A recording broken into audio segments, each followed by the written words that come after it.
Ok, hoy revisamos la lectura, bueno, la continuación de la lectura de Eloisa Ángel, en específico todo lo que sería el apartado 7, que el propio apartado se llama Dinero, Producto, Precios, Política Monetaria y Endogeneidad del dinero.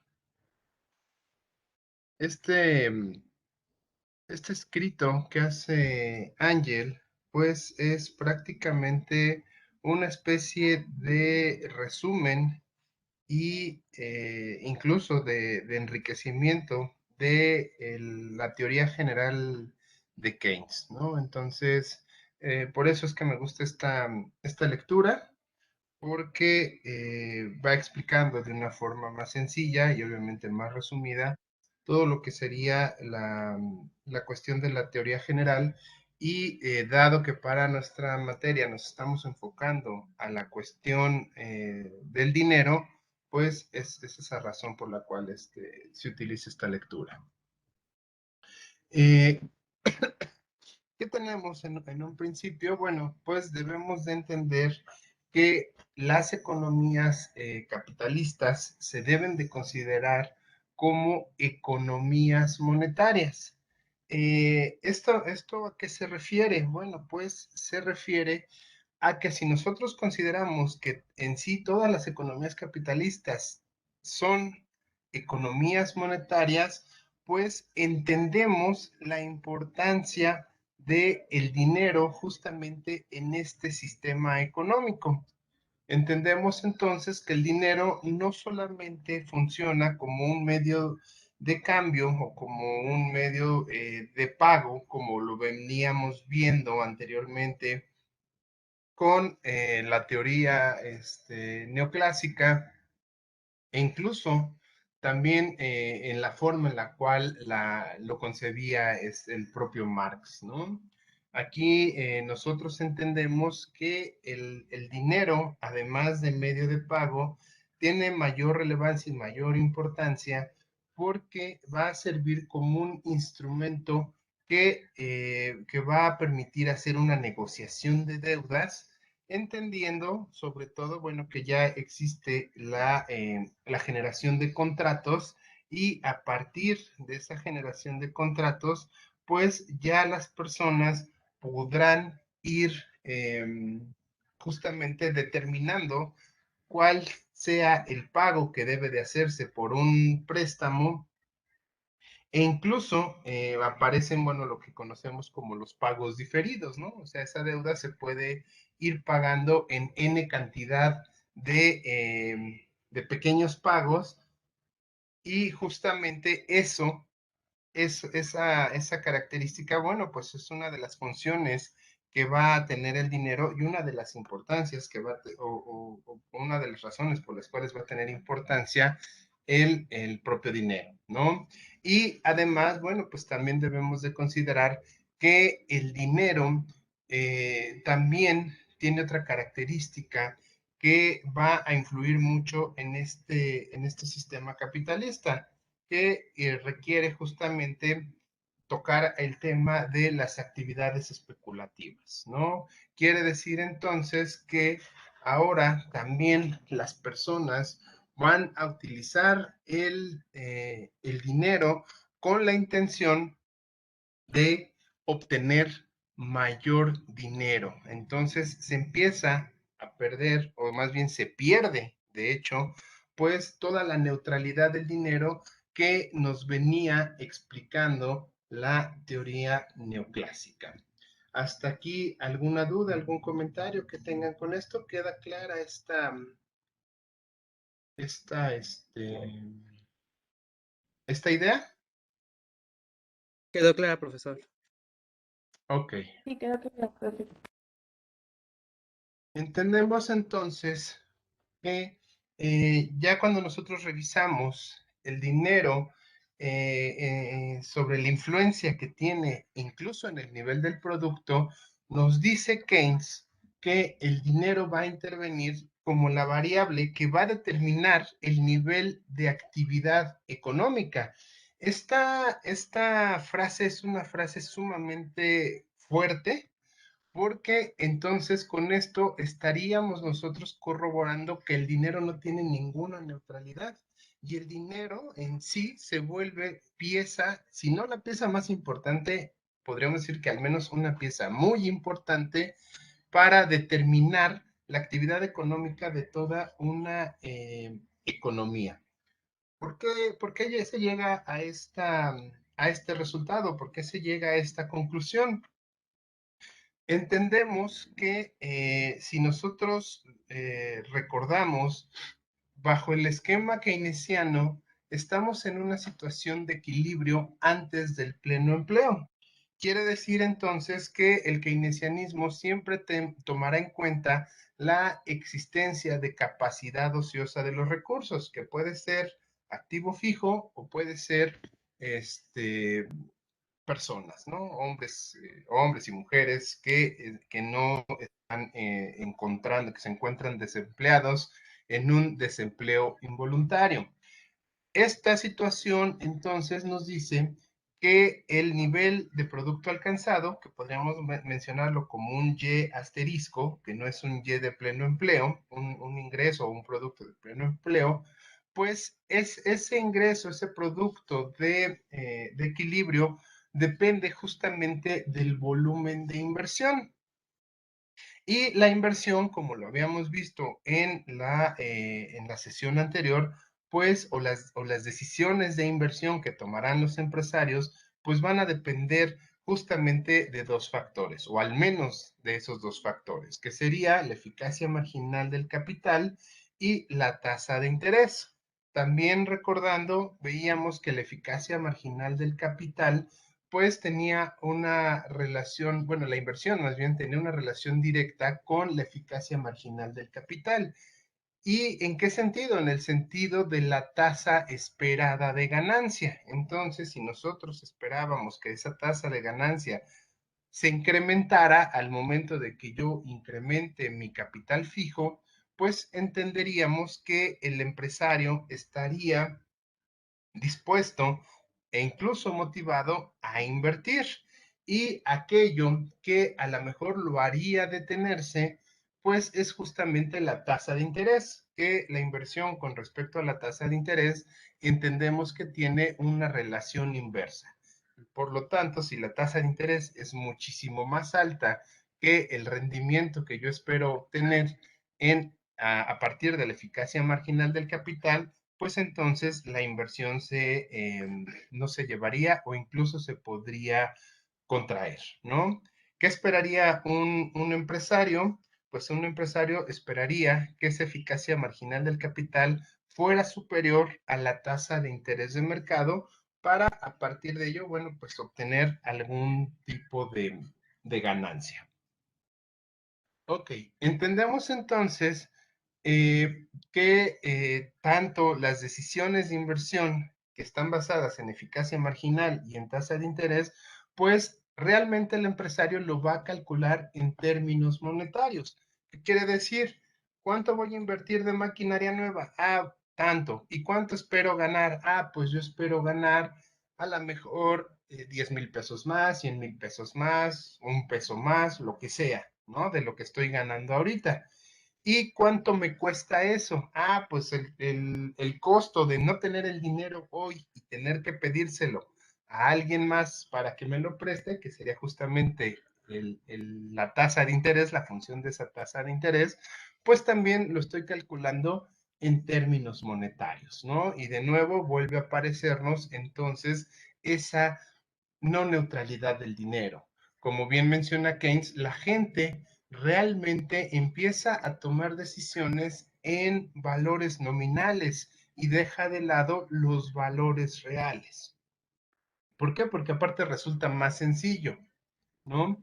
Eh, en, hablando de la eficacia marginal del capital, nos dice entonces que se van a tratar de cuantificar las ganancias que se esperan y esas ganancias pues es de la diferencia que tenemos entre el precio de venta, o sea, los ingresos que obtuvimos por vender o que esperamos obtener por vender los productos, menos los costos que requirió haberlos producido.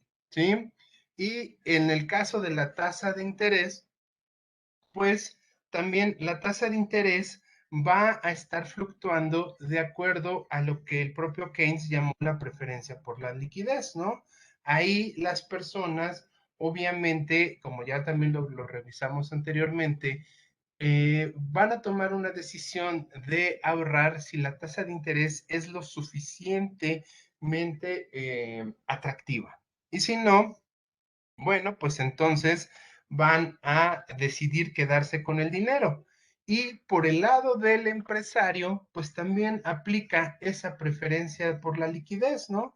Va a decir, ok, estoy dispuesto a adquirir un crédito a esta tasa de interés para obtener dinero y con ese dinero transformarlo en dinero productivo, que sea una inversión que me permita, no sé, incrementar mi capacidad de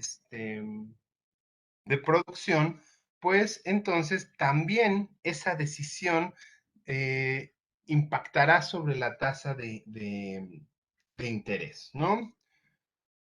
Eh, perdón,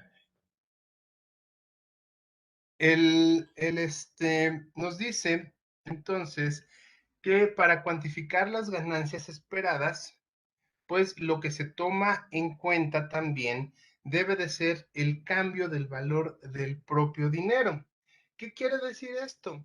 Que, por ejemplo, si nosotros estamos en México, que llegamos a tener ciertos niveles de inflación que a lo mejor hoy en día de manera muy, ¿cómo decirlo? Muy suavizada, vamos perdiendo poder adquisitivo, o nuestro dinero va perdiendo valor adquisitivo, bueno, también eso influye justamente en la decisión de, eh, de tratar de obtener una ganancia o de invertir. ¿Por qué? Porque a lo mejor yo digo, ok, yo espero ganar al final de, no sé, a lo mejor dentro de 5 años, que ya pueda llevar mi producción o todo esto que invertí hoy, yo ya puedo empezar a ver ganancias. Bueno, pues a lo mejor digo, voy a ver ganancias del 10%, pero si yo estoy viendo que también la tasa de inflación va subiendo, pues a lo mejor el poder adquisitivo de esa ganancia, que sería de un 10%, pues se ve mermada, ¿no? E incluso se puede llegar a ver rebasada. Entonces, bueno, pues también es justamente esa decisión monetaria la que va a llevar a los empresarios a tomar una decisión. A lo mejor es influencia de la propia tasa de inflación, pues va a limitarlos a llevar la inversión. En cambio, bueno, pues si las condiciones son favorables y se ve que el dinero pueda mantener su poder adquisitivo de aquí a que se realiza esa inversión y con esa inversión se crean los productos que me generen la ganancia, bueno, pues a lo mejor en esa situación el empresario pues decidirá entonces que es un buen momento para invertir. ¿Sale? En el caso también de la propia ganancia esperada, pues también otra cosa que debe de tomar en cuenta justamente el inversionista, el empresario, pues es justamente los créditos, ¿no? Y estos créditos, pues a final de cuentas le van a generar intereses. Tiene que ver cuánto es lo que tiene que pagar de intereses y esos intereses se los tendrá que restar justamente a las ganancias esperadas. Todo esto que hace, todos estos cálculos que hace, que pueden ser cálculos, ¿cómo decirlos? Pues de una forma a la mejor metódica a partir de ponerlos en una tabla de Excel o de ponerlos en el cuaderno, usar calculadora o simplemente hacerlos de cálculos mentales al tanteo, de todos modos, independientemente de la forma en la cual el empresario tome esas decisiones o vaya catalogando estas decisiones para saber si invertir o no, todas esas decisiones se toman en términos monetarios. Y al ocurrir todas esas decisiones en términos monetarios, vuelvo a insistir, estamos perdiendo entonces la neutralidad del dinero. El dinero entonces ya no es neutral. El dinero, les repito, se vuelve parte importante y parte fundamental en una economía, al menos en una economía capitalista. ¿Algún comentario, alguna duda que tengan? ¿Queda claro? Ok.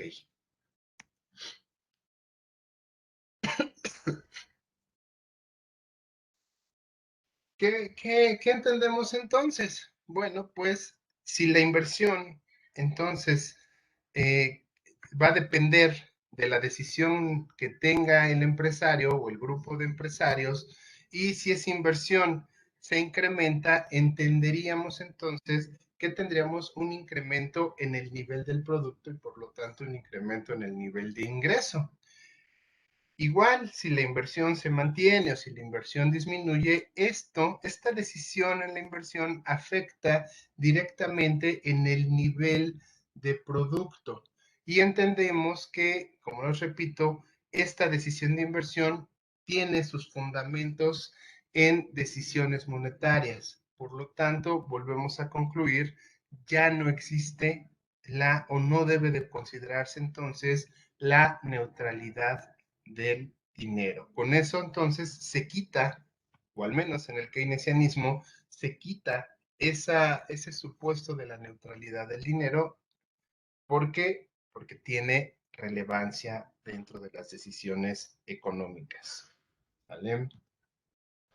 Ok, entendemos entonces que el dinero pues va a ser entonces lo que determine las expectativas de lo que se va a producir a futuro. ¿Qué quiere decir? Si el empresario tiene motivación, se encuentra en esa euforia de que obtuvo ganancias y está observando que hay mucha gente que está demandando su producto, que incluso existe demanda insatisfecha, pues el empresario va a estar motivado al siguiente ciclo productivo tratar de invertir más justamente con la búsqueda de satisfacer esa demanda que está quedando insatisfecha, valga la redundancia. Entendemos entonces que si las condiciones monetarias le permiten tener un panorama favorable al empresario, pues entonces el empresario buscará ampliar sus inversiones y estamos en el entendido de que los empresarios o la mayoría de los empresarios no tiene fondos eh, propios suficientes para esos incrementos de inversión.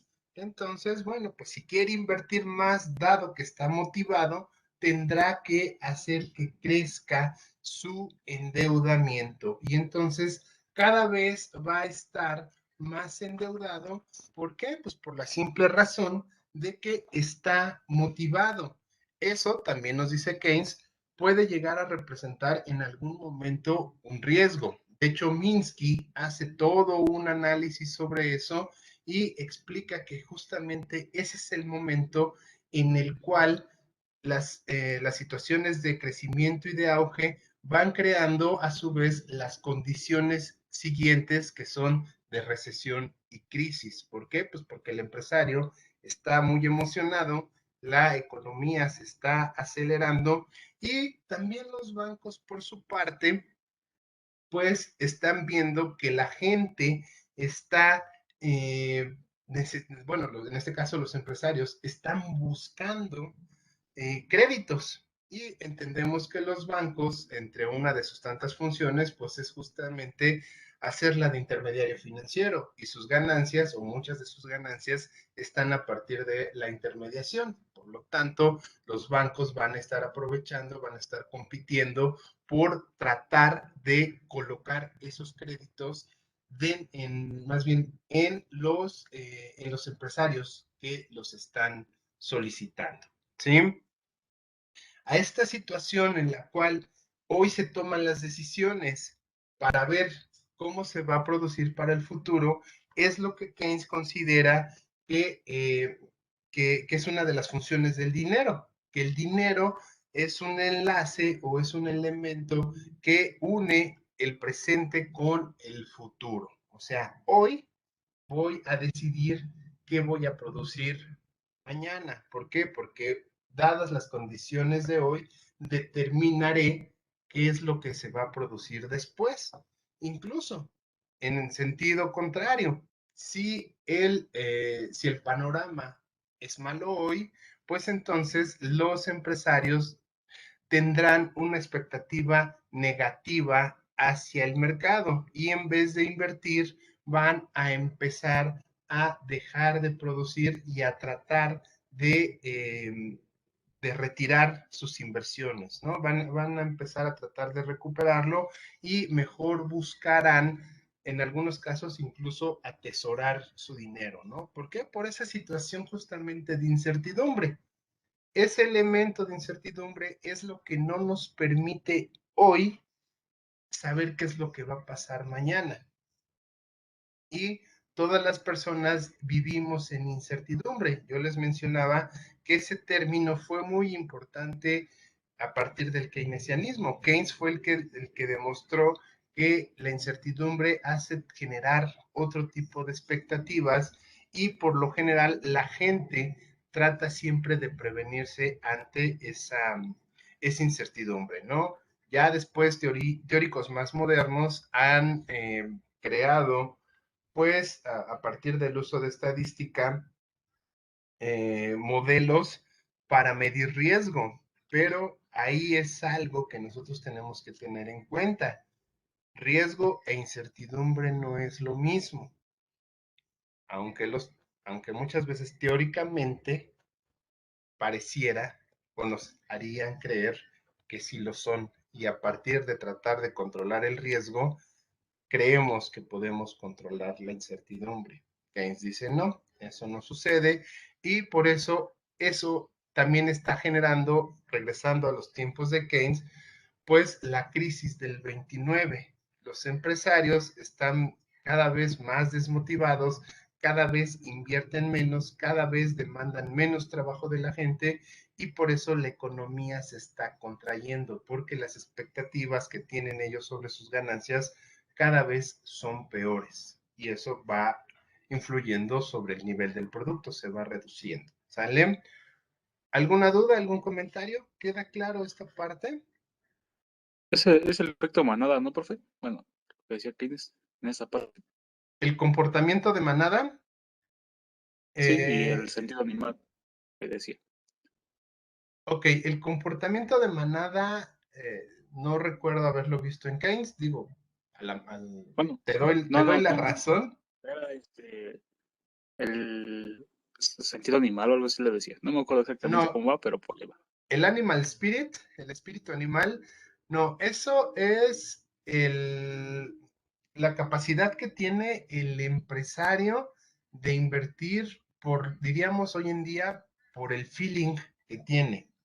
El espíritu animal es más bien el empresario que a pesar de que encuentra ciertas adversidades para llevar a cabo su negocio, lo hace y justamente ese atrevimiento de hacerlo muchas veces le genera negocios buenos, ¿no? Por ejemplo, yo creo que todos debemos de conocer algún amigo, algún familiar o incluso hasta muchos de ustedes que dicen, ok, me late que aquí si yo pongo o rento un local, no sé, para vender zapatos, para vender playeras, para vender comida incluso, ¿no? O sea, me late que si yo pongo aquí una tienda, va a pegar. Y muchos te podrán decir, ok, pero ¿cuáles son tus estudios para decir eso? ¿No? ¿Dónde está tu estudio de mercado? ¿Dónde hiciste? ¿Por qué dices que si aquí pones No sé, me da esa impresión. Y si ustedes llevan a cabo, o estas personas llevan a cabo el negocio, nada más por el puro instinto, por el puro feeling, que eso es justamente el animal spirit que dice Keynes, entonces pega el negocio. Y dice Keynes, bueno, también eso ocurre. Y eso es, podríamos decir que es un sentido irracional, pero a final de cuentas ocurre. Eso es el animal spirit. El comportamiento de manada consiste en que cuando una persona llega a tener cierta importancia, el resto de las personas confían en los movimientos que esta persona hace sin cuestionarlos y hacen exactamente lo que esta persona realiza. Por ejemplo, en el caso de Carlos Slim, Carlos Slim tiene muchas cualidades y muchas áreas de oportunidad, ¿no? Pero hay gente que dice, bueno, pues Carlos Slim, bien que mal, se ha hecho rico de alguna manera y ¿qué hacen? Muchas personas cuando entran a la bolsa, lo que tratan de hacer es justamente seguir en dónde está invirtiendo Slim. Y entonces, si Slim, por ejemplo, mañana invierte en Walmart, la mayoría de la gente empieza a invertir en Walmart. ¿Por qué? Porque esperan que lo que hizo Slim va a dar resultados, entonces todo lo empiezan a hacer. ¿Y qué sucede? Que como hay muchas inversiones, bueno, hay mucho dinero que está yéndose, en este ejemplo, a las acciones de Walmart, porque Slim invirtió en Walmart, pues efectivamente genera condiciones de que suba el precio de las acciones y todos obtienen ganancia. Y caso contrario, si Slim de repente dice, voy a vender Telmex, todas aquellas personas que tienen acciones de Telmex las empiezan a vender porque consideran que Slim o creen que Slim tiene información privilegiada que ellos no poseen. Pero ese es el comportamiento de manada. Lo que hace uno lo hacen los demás y ese uno tiene significancia. Son cosas distintas. ¿Sale, Leonel? Sí, profe, ya me quedó más claro, gracias. Ok, entonces digo, yo sinceramente eso de comportamiento de manada no lo he visto en Keynes. Digo, si alguien lo vio, pues adelante, lo aceptamos, lo revisamos. Yo lo he visto ya en autores más contemporáneos, ¿no? Pero bueno, regresando entonces a este ejemplo del dinero y del nivel de producto, para retomar el tema, pues Keynes nos dice, las expectativas que tengan los empresarios, pues es lo que va a determinar, las expectativas que tengan hoy, va a determinar el futuro, ¿sí? Y entendemos hasta cierto punto que de la forma en la cual se comporta hasta cierto punto un empresario, podrían empezar a comportarse varios empresarios, ¿no? Y obviamente, si toda una industria se comporta de esa forma, o la mayoría de la industria se comporta de esa forma, pues es casi seguro que entonces el futuro tenga o crezca, si es que la mayoría pensó que había que crecer, o vaya agravándose la crisis si la mayoría tuvo expectativas negativas del futuro con respecto a lo que está viviendo en el presente. Ok,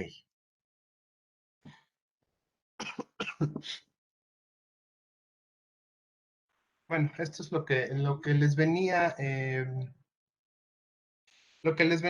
mencionando, ¿no? Si se tiene una expectativa buena, pues entonces se incrementa la inversión y ese incremento de inversión obviamente va a requerir mayor contratación, lo cual reduce el desempleo e incrementa el nivel de ingreso.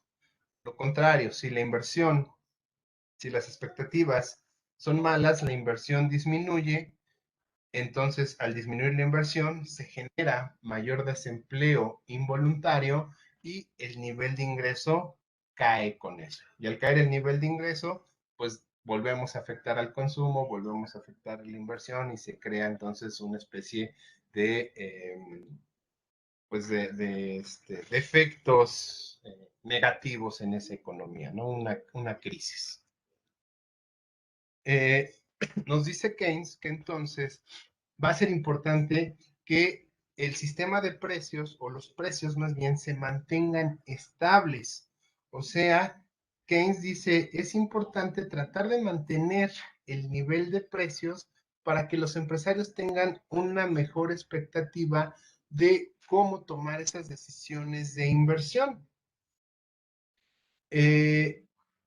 Nos dice, por ejemplo, si hoy un empresario sabe que sus materias primas van a costar lo mismo hoy que dentro de un año, que dentro del tiempo que vaya a durar su inversión y su producción, pues el empresario va a estar más seguro de que su producto se va a poder vender al precio que él estableció y va a estar seguro que la gente se lo va a comprar a ese precio porque es justamente el precio de mercado que está existiendo hoy en día.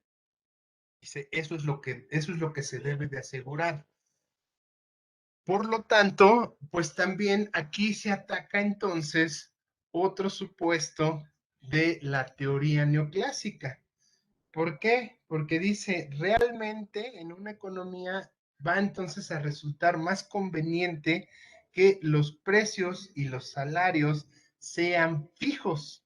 O sea, si el empresario sabe que la mano de obra le va a costar lo mismo en enero que en diciembre, pues va a poder tomar una mejor decisión.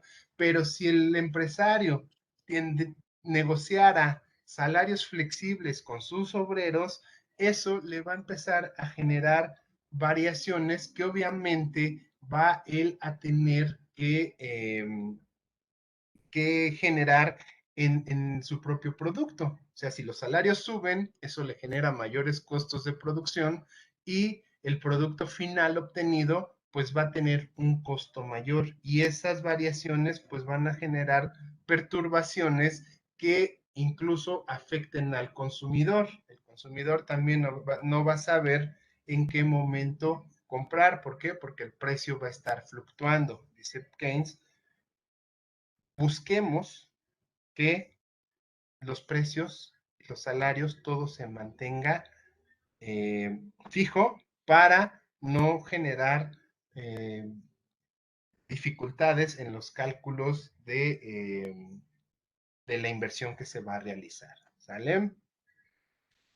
Eh, Ahora bien, hablando ya del dinero con el nivel general de precios, Keynes nos dice que el dinero juega un papel relevante en dos variables reales y eso va a suceder, dice Keynes, realmente solo ocurren dos escenarios en la economía. ¿Sale?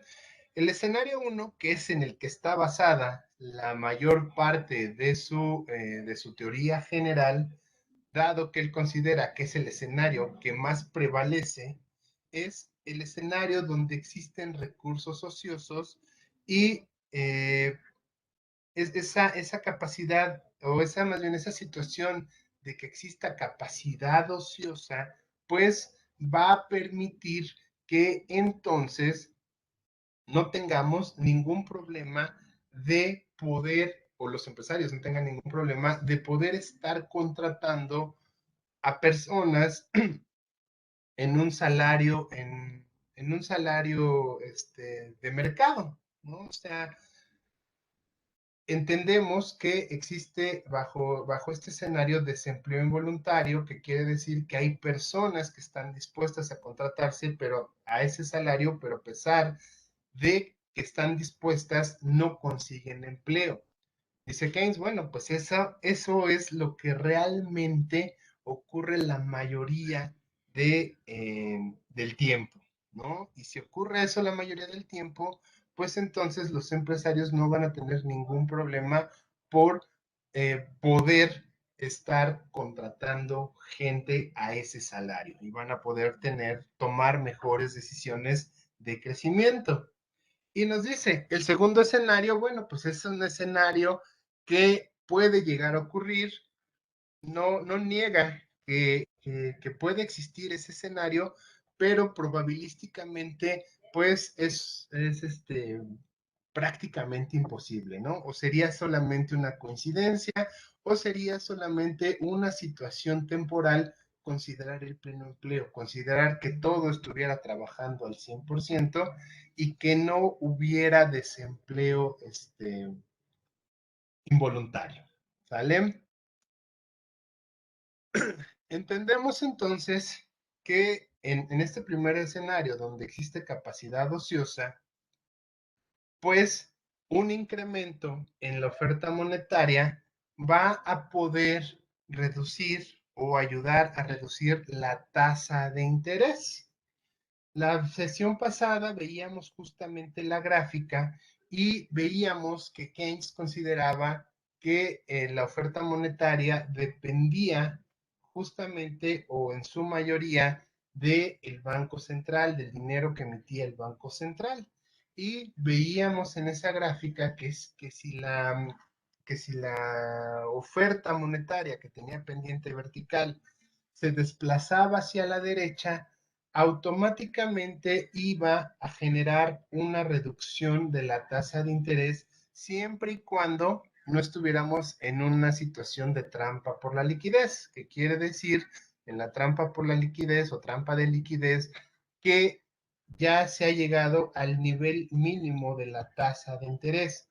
Dice Keynes, bueno, antes de llegar a eso, todavía el Banco Central tiene cierta flexibilidad de poder estar desplazando la oferta monetaria hacia la derecha, o sea, incrementándola y con eso poder reducir la tasa de interés. Y en el entendido de una reducción de la tasa de interés, eso fomentaría el incremento a la inversión y un incremento en la inversión, pues generaría un incremento en el empleo y un incremento en el ingreso. ¿Sale? Por lo tanto, bueno, pues si la oferta monetaria se contrae, los efectos que generan más bien son efectos negativos, sobre todo en el nivel de ingreso y en el nivel de empleo. Sería lo primero que se afectaría al momento de reducir la oferta monetaria. ¿Alguna duda, algún comentario? No. Ok. No, profe, ninguno. Entendemos entonces y a la conclusión que llega Keynes y dice solamente en la situación del primer escenario donde tenemos capacidad ociosa, pues esos cambios en la oferta monetaria realmente no van a afectar al nivel de precios. ¿Por qué? Porque estamos entendiendo que los cambios que existan en M, recordando la ecuación de Fisher, esos cambios, esos movimientos, por ejemplo, ese incremento en la oferta monetaria, va a resultar cambios en sí en el nivel de producto o van a ser más fuertes en el nivel de producto que en el nivel de precios. Y entendemos entonces que esa política monetaria en ese escenario resultaría sumamente benéfica, ¿sí? O como les mencionaba en alguna ocasión, no sé si ya lo vieron en sus clases de política fiscal, pues Keynes eh, llega a la conclusión de que lo mejor es un trabajo conjunto entre política fiscal y política monetaria, que los dos trabajen bajo un mismo fin y obviamente se esperaría tener resultados benéficos en la economía. Ahora bien, hay una nota. Nos dicen que podría quitarse el supuesto de los salarios fijos. ¿En qué entendido? En el entendido, obviamente, de que si se está viendo un crecimiento en la economía, o vamos a ponerlo de una situación a lo mejor muchísimo más local, en una empresa, vamos a suponer que en una empresa el obrero comienza a darse cuenta, porque eso se nota, que al patrón le va bien, ¿no? Que cada vez se venden más productos, que los productos cada vez son más aceptados y obviamente pues se nota que al empresario le está yendo bien. Dice Keynes, ok, esa situación pues va a generar que a pesar de que el salario es fijo, los obreros busquen renegociar su salario con el empresario. O incluso muchas veces lo que se llega a negociar no es tanto un incremento en el salario, sino más bien lo que se llega a negociar son los famosos bonos de productividad que hoy en día siguen existiendo en muchas empresas, ¿no? Y nosotros vemos que incluso los empresarios de esa manera tratan de motivar a sus propios empleados, ¿no? Ok, miren, ahora sí crecieron nuestras ventas, ahora sí el área de ventas vendió más, el área de producción produjo más. Sí, eso es muy común hoy en día en las empresas, pues justamente esos bonos lo que van a hacer es que crezcan los ingresos de los trabajadores. Y dice Keynes, bueno, aunque esos costos que van a representar para el empresario por el incremento de los salarios, ya sea de manera directa o indirecta, como les decía, con los bonos, esa parte puede ser que a lo mejor incremente un poco el precio del producto final, porque a final de cuentas el empresario, pues en algún momento tiene que compensar esos incrementos que están ocurriendo en los salarios. Sin embargo, ese incremento en el producto que estaría reflejando un incremento en el nivel general de precios, pues no es un crecimiento directamente proporcional a lo que se tuvo por el incremento de la oferta monetaria. ¿Qué es lo que entendemos? Regresando otra vez a la ecuación de Fisher, tuvimos que hubo un incremento en la oferta monetaria que disminuyó la tasa de interés. Esa disminución en la tasa de interés propició un incremento en la inversión, ese incremento en la inversión propició un incremento en los salarios, ese incremento en los salarios propició un incremento en el precio de los productos que se refleja justamente en este incremento de los precios. Pero bueno, nosotros vemos que este incremento, esta flecha, por eso está puesta de esta manera intencionalmente. O sea, sí crece el nivel de precios, pero no crece en la misma proporción en la cual creció la oferta monetaria y que obviamente está creciendo el nivel de producto. ¿Sí? Dice Keynes, eso se permite en el escenario 1, en el escenario de capacidad ociosa, en el escenario donde Y no está restringida a ser constante, porque se le está permitiendo crecer. Solamente en el escenario 2, donde ya estamos en pleno empleo, se cumpliría lo que dice Fisher, ¿no? Que un aumento en la oferta monetaria genera un aumento en el nivel de precios. ¿Por qué? Pues porque ya el producto no puede crecer más y entonces ese incremento se tiene que reflejar en algún lado y la única variable que puede modificarse es el nivel de precios. ¿Alguna duda, algún comentario? ¿Queda claro este punto? No hay duda, profesor. No hay duda. Ok, vamos a avanzar. Vamos a ver entonces ahora lo que sería las cuestiones de la política monetaria. Nos dice que la oferta monetaria, como les venía mencionando, pues Keynes la considera que va a ser una variable exógena, o sea, es una variable que no está dentro de un modelo económico. ¿Por qué? Porque va a depender justamente de las decisiones que tome la autoridad monetaria.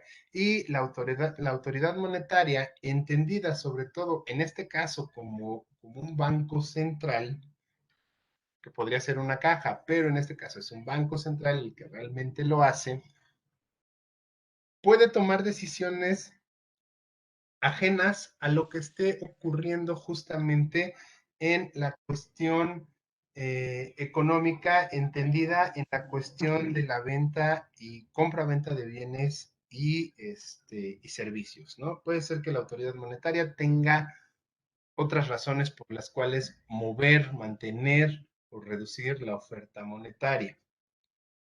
Dice, entonces esas decisiones hacen que la oferta monetaria sea una variable exógena.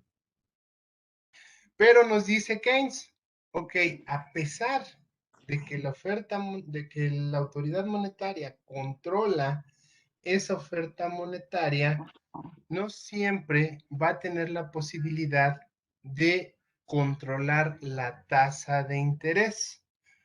¿Por qué? Porque, como ya hemos estado viendo ahorita, la propia gente, el propio público, como llama Keynes, puede incluso contrarrestar esos efectos que busca la propia política monetaria. O sea, muchas veces la política monetaria no llega a entenderse. El Banco Central toma una acción esperando obtener un resultado, pero la gente, que es la que debe de reaccionar de acuerdo a esa política, no siempre va a reaccionar como se espera y en algunos casos puede incluso reaccionar de forma contraria a lo que se esperaría. Ok, entendemos entonces que nos dice Keynes, pues puede llegar un momento donde la tasa de interés baje tanto que ya llegue a su límite mínimo y a pesar de eso, la gente no entienda que la intención es fomentar la inversión. Y entonces ese exceso de dinero que existe en la economía, lo que va a hacer la gente es tratar de guardarlo, caer en la famosa trampa de liquidez y entonces la gente lo que va a estar haciendo es guardar ese dinero. ¿Por qué? Porque la gente está ante una situación de incertidumbre. ¿Qué quiere decir? Por ejemplo, cuando se viven situaciones de crisis, pues muchas veces la tasa de interés baja y la gente lo que hace ante esa situación de tener más dinero, como no sabe qué va a pasar mañana, va a preferir guardarlo. Los propios empresarios tampoco se van a motivar a invertir, aunque les resulte muy barato invertir. ¿Por qué?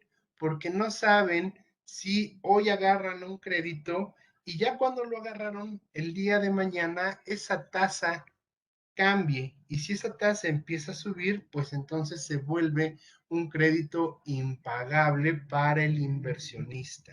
Esta situación entonces de incertidumbre, les repito, es lo que va a generar muchos problemas sobre todo en una situación de crisis. En una situación de auge no hay problema. En una situación de crisis sí se pueden agravar las crisis o se llegan a agravar como ocurrió en el 29, justamente por la situación de incertidumbre. La política monetaria no está entonces obteniendo los resultados que se esperarían, ¿sí? Y al contrario, se está agravando más la crisis. Eh, nos dicen también Keynes, él llega a aceptar en algún momento que puede ser que incluso el propio sistema financiero en su búsqueda de tratar de colocar más créditos, pues va a generar más dinero del que la autoridad monetaria realmente ha sacado a circulación. Nosotros veíamos al principio de este curso que esa era una de las capacidades que tenían sobre todo los bancos, ¿no? Los bancos a través de los créditos generan dinero que a final de cuentas nunca se convierte en dinero del Banco Central. solamente lo que está ocurriendo con ese dinero que se crea es a partir de cambios en los balances o en los estados de cuenta, ¿no? Y yo te doy un crédito y a la persona que recibe ese crédito, que recibe ese dinero, pues le doy una cuenta y él cuando checa su estado de cuenta, pues ve que el número se ha incrementado, pero nunca hubo, por ejemplo, el banco nunca le entregó los billetes y las monedas que correspondían a ese crédito, solamente le dijo, ya está aquí en tu cuenta este incremento y cuando tú lo vayas a usar, pues vamos a tratar de buscar de que la persona tenga una cuenta en este propio banco para hacerle esa transferencia, pero es una transferencia solamente de actualización de saldos. Repito, nunca aparece entonces el dinero del Banco Central, no se llega a necesitar. Keynes medio vislumbraba esa situación y decía, ok, es probable que eso se esté dando, es muy probable que eso esté ocurriendo. A él ya no le dio la vida para poder demostrarlo. ¿Qué sucede? Bueno, pues ya de de sus fieles seguidores, uno de ellos, de nombre Caldor, bueno, más bien de apellido Caldor, es el que va a considerar que realmente gran parte de la oferta monetaria va a estar creada al interior del propio sistema.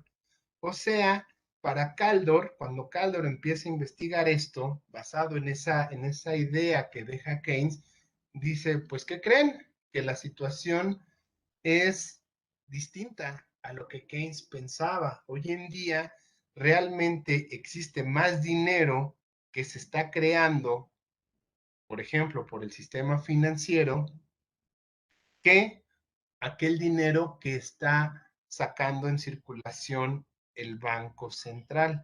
Por eso, muchas veces no se está cumpliendo la política monetaria, porque aunque el Banco Central restrinja la oferta monetaria, el sistema financiero está inyectando ese dinero que se necesita en la economía, que se está demandando y la política pues prácticamente se está neutralizando, ¿sí?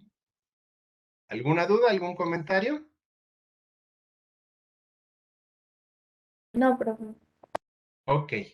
Entendemos entonces que justamente todo este dinero que empieza a crear el sistema financiero se va a conocer como una oferta endógena del dinero. O sea, esta sí se está creando dentro del propio proceso productivo. ¿Por qué? Porque los bancos son los que están inyectando el dinero que se necesita y que están solicitando los propios empresarios, ¿no? Los propios empresarios en el entendido de que están solicitando créditos para poder invertir y producir más, pues ese dinero que no es dinero del Banco Central está funcionando justamente para seguir acelerando el proceso productivo, para seguir acelerando la economía, hacerla funcionar.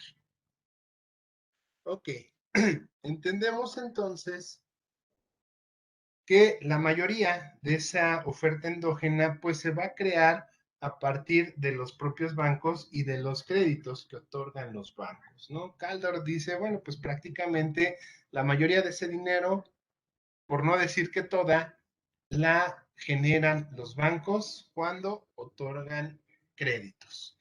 Ese dinero, Caldor lo nombra como dinero crédito y nos dice, bueno, pues es el que va a servir justamente para poder hacer frente a todas las deudas que se generan e incluso para poder adquirir deudas. Las personas necesitan dinero, los empresarios necesitan dinero y el banco con mucho gusto les va a poder estar generando créditos, ¿no? Ya entendíamos, ya veíamos también en su momento que a partir de un crédito se genera un depósito y ese depósito a su vez genera otro crédito y bueno, se vuelve un efecto multiplicativo, ¿no? Casi infinito, pero sumamente grande, ¿no? O sea, los créditos van generando nuevos depósitos que a su vez van generando nuevos créditos. Y esa situación, pues nos va a decir, al banco no le requiere ningún costo. El banco va a poder estar creando todo el dinero que se necesite. ¿Por qué? Porque no va a realmente invertir nada, solamente va a estar actualizando sus estados de cuenta, bueno, los estados de cuenta de los clientes o sus propios balances. Y entendemos entonces que también esto es posible dado que entonces la demanda de dinero que existe va a entonces a regir sobre la oferta de dinero que se requiera. ¿Qué quiere decir? Que entonces todo el dinero que se demande se va a poder ofertar. Y la relación, pues otra vez volvemos a ver que es una relación de un modelo de demanda. La relación va de la demanda hacia la oferta y no de la oferta hacia la demanda como lo manejan los neoclásicos. ¿Vale? ¿Qué sucede? Bueno, pues la demanda, esa demanda de dinero, nosotros vamos a entender, o Kaldor entiende, que va a hacer justamente, o va a ocurrir justamente en dos rubros.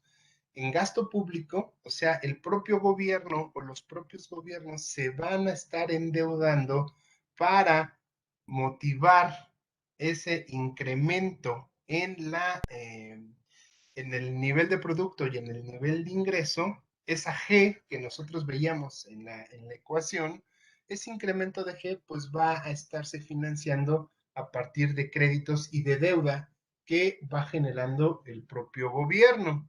Y también la I, que es la inversión, se va a estar entonces incrementando y financiando gracias a los créditos, a los préstamos que también les van a estar otorgando los bancos. Entendemos entonces que la demanda monetaria va a estar en función de el nivel de ingreso y de la tasa de interés. ¿Por qué? Porque la gente va a demandar dinero para las transacciones que quiera realizar.